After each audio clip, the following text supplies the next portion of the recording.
I'm Jan Regan, coming to you from the studios of the Environmental Television Network. In today's news, President Trump has decided to hold off on lifting the Obama ban on importing endangered trophy animals into the U.S. A huge outcry from the public and animal activists seems to have kept the ban in place for the time being. Trump is, however, lifting a ban on what will now let hunters in the U.S. shoot bears while hibernating in their winter den. Whatever happened to letting sleeping bears lie? Big oil and gas has had their eye on Alaskan resources for decades. The Republican Congress is now on the verge of handing them permission to drill at their heart's content in an Alaskan refuge.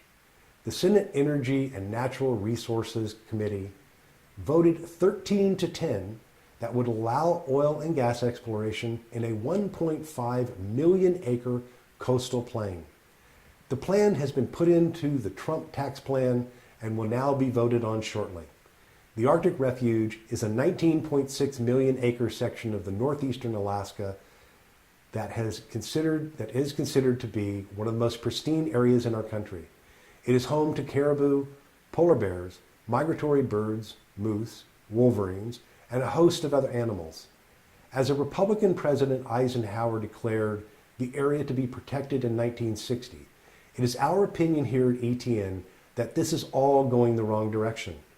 If you want power, look to the sun, wind, and invest your money in creating new power sources. We no longer have to worry about climate change in our future.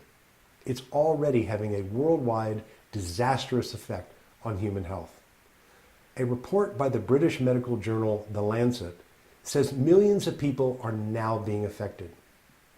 Infectious diseases caused by air pollution and heat waves are now showing up around the globe. The report says the human symptoms of climate change are potentially irreversible, and the situation is so serious that all the gains that modern medicine has made over the past years is being undercut.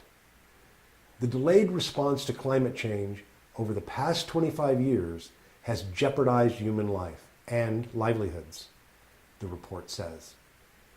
The results from rising temperatures, storm strengths, floods, droughts, and heat waves are not only causing physical, but mental consequences as well. Some of these findings are: the spread of dengue fever is directly related to global warming. An additional 125 million people around the world were exposed to record heat waves each year from 2000 to 2016. Rising temperatures have led to a 5.3% fall in labor productivity in our planet's rural areas.